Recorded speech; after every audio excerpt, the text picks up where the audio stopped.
Christmas Day, while most of the world was winding down, the United States quietly lit up the skies over West Africa. This wasn't a drone strike. This wasn't a warning shot. This was a full-blown cruise missile assault on ISIS-linked militant camps deep inside Nigeria. The Pentagon then did something else unusual. It released the footage. Missiles blast off from the deck of a U.S. warship, streaking into the night. Those weapons were Tomahawk cruise missiles, the same class of missile the U.S. has used in major operations in places like Syria and Iraq. Each Tomahawk can fly hundreds of miles, hugging the terrain, guided by GPS and onboard navigation, and then slam into its target with brutal precision. According to U.S. officials, more than dozens of these missiles were launched from a Navy vessel positioned off the African coast, all aimed at militant camps in Nigeria's Sokoto State. So what exactly was hit?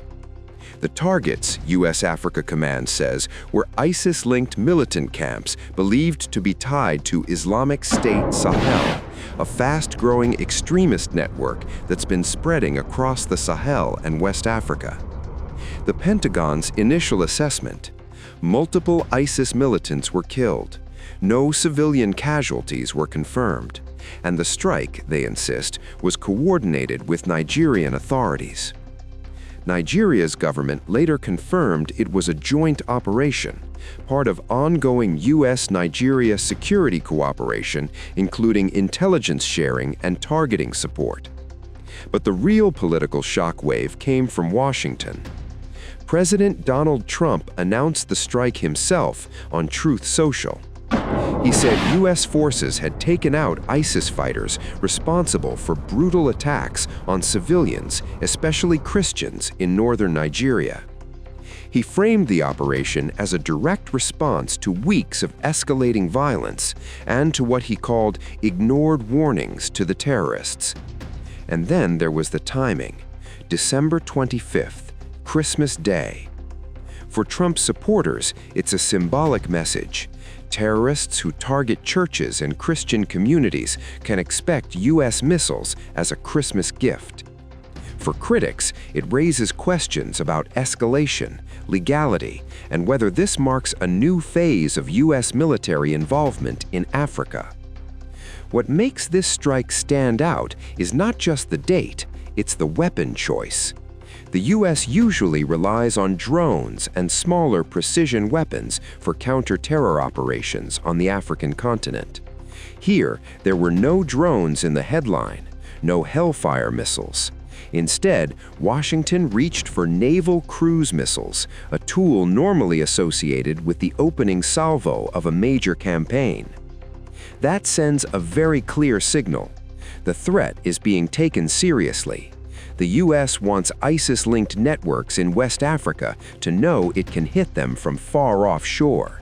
And it's a show of American power projected deep into the African interior, without a single U.S. soldier crossing the border. To understand why Nigeria is suddenly the focus of this kind of strike, you have to look at the violence on the ground. For years, Nigeria has been battling a toxic mix of hardline Islamist extremism, including ISIS affiliates and Boko Haram, heavily armed bandit groups conducting raids on villages, clashes over land, grazing routes and resources, and a booming kidnapping for ransom industry. The victims are not just one community. Both Muslims and Christians are killed in these attacks. Villages are burned, farmers are driven off their land, worshippers are targeted in churches and mosques. In the north and the central belt, ordinary people are caught in overlapping conflicts with very different motives: ideology, money, revenge, or simply survival. Against that backdrop, attacks specifically targeting Christian communities, churches, and religious gatherings have drawn international attention. And they're exactly the kind of incidents U.S. officials say this Christmas strike was responding to. But here's where it gets even more political. In parallel to this operation, the Trump administration has labeled Nigeria a country of particular concern over religious freedom, citing a pattern of violence and state failures that threaten Christian populations. Human rights groups and analysts push back on a simple narrative. They argue the data shows many victims are also Muslim, and that reducing the crisis to a one-sided religious persecution story ignores criminality, poverty, corruption, and state weakness. Nigeria's government is also extremely sensitive to that label. Officials in Abuja insist that the security forces are fighting all terrorists and armed groups, regardless of religion, and they reject the idea that the state is targeting or abandoning a specific faith. So you have two parallel stories. From Washington, a decisive Christmas blow against ISIS terrorists who, in Trump's words, have hunted Christians for years. From Abuja, a joint counter-terror mission, yes, but within Nigeria's sovereignty and not a crusade framed along religious lines. Strategically, this strike raises big questions. Is this a one-off show of force, or the beginning of a more muscular U.S. campaign against ISIS Sahel and other jihadi groups in West Africa? Remember, Trump campaigned on ending endless wars.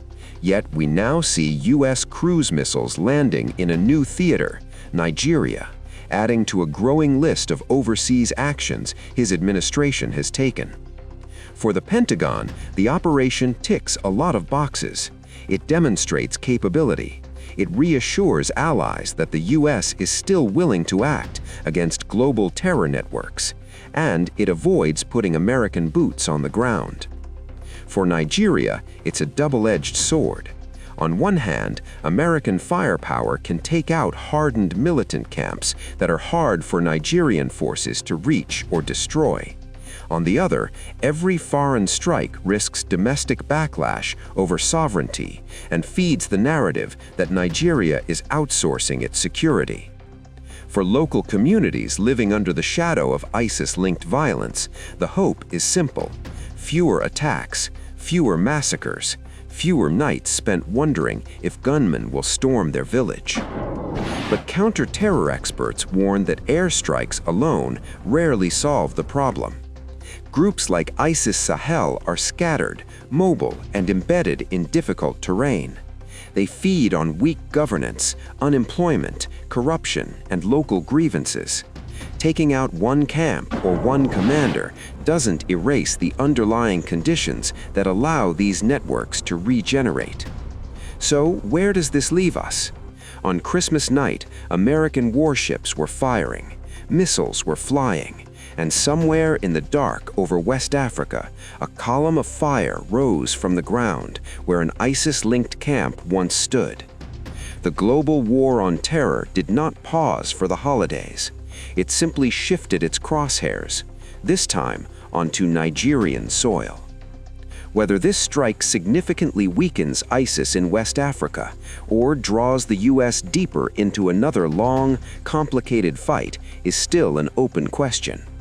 But one thing is clear. On Christmas night, American warships were firing, missiles were flying, and somewhere in the dark over West Africa, a column of fire rose from the ground where an ISIS-linked camp once stood. The global war on terror did not pause for the holidays. It simply shifted its crosshairs, this time onto Nigerian soil.